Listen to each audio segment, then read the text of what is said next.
on investigations? Do you hold citizenship of any other country? No. What is your worth?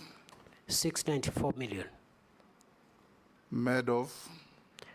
Made of I have two homes, one in Nairobi and one in Tharaka Nithi. Then I have landed buildings, about 235 million. My two homes are worth 190 million. And then I also have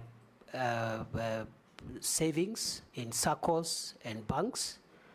I also do legal practice, so I have a bit of revenue that I've generated through my law firm, and that is it.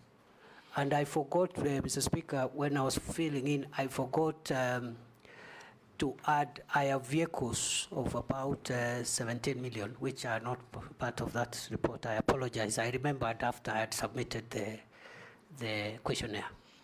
Honorable members, we received memoranda from one Eliud Karanja Matindi, Isaac Alwacher, Joseph Mwathi Nyanjui, Khalid Ibrahim, Aisha Adan, Sonia Mushila, Masi Murugi Kuria, for justice.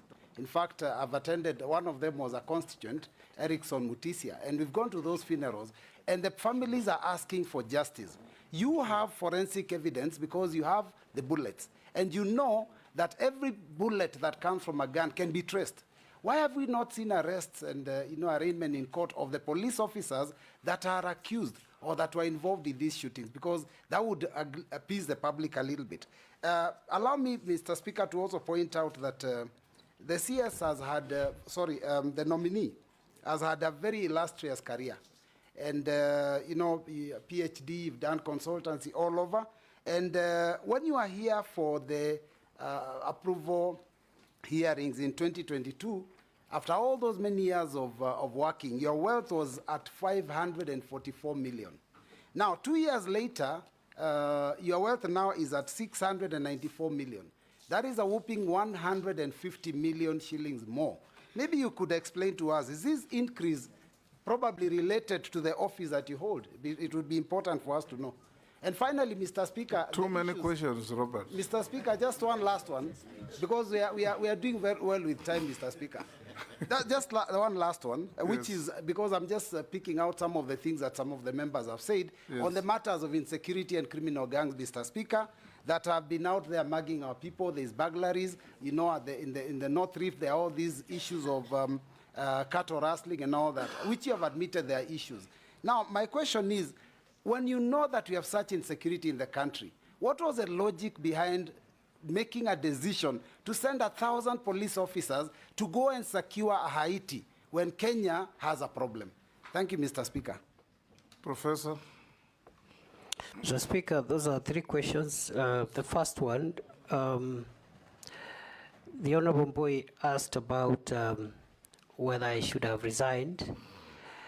The example the member gave about US, where the candidate for presidency was nearly killed, raises a number of issues. One, he says the person who attempted that was killed. That demonstrates use of force, even in our local context, is allowed, because nobody raised issues with that criminal who was wanted to kill Donald Trump. He was shot dead without questions. Number two, the honorable member has said that the director of the Secret Service resigned, but also drew a parallel and said our IG also resigned. The minister did not resign in the US. I don't know why the Kenyan minister must resign. And nobody asked the minister to resign, because ministers don't instruct operations, they instruct policy. I can only resign if my policy instruction is unconstitutional or illegal. Then, on the question of those unfortunate incidents when Kenyans lost their lives and the quest for justice, I strongly believe that there must be justice and every death that occurred must be accounted for. However, Mr. Speaker, the process of putting together criminal investigations, including forensic evidence, is not something that can be done, can be rushed. It takes a bit of time all over the world, not just in Kenya. I believe IPOA should help the country to get closure, and I have promised, if I am reappointed, I'll encourage the collaboration and support and goodwill between IPOA and the police in terms of providing information so that justice is served. I have also been asked about my wealth, which has increased from 544 million to 694 million. It is true because, first, let me start by saying that I have not benefited from any improper business. I have not done any business with government. Let's start from there. I have not applied for any tender by myself, by proxy, by relative, or by anybody. Mr. Speaker, before I was appointed, my wealth was at 544 million. I said at that time, which I still do now, that I've run a business, which today I do not participate in that business. I don't practice law, but my law firm is alive and working, and much of that revenue has actually come through the revenue from my law firm, which is still active but being managed by other people. I think all my salary and allowances have been spent in paying bills. Therefore, most of the increment in my net worth is because of three things. One, the legal fees, some of which was actually pending by the time I was being appointed. And I said it here, that there are some unpaid legal fees, which some of them were paid. In fact, I remember 2 months after I was appointed, one of the clients paid a significant amount of legal fees, which had been pending. Other than that, I do small businesses and so forth and so on. None of my money has come from the public except the salary and the allowances that I'm entitled to.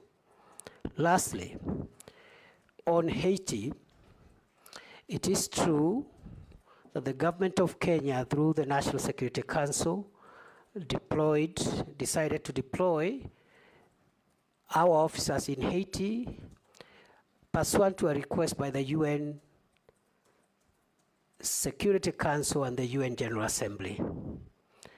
These are international obligations.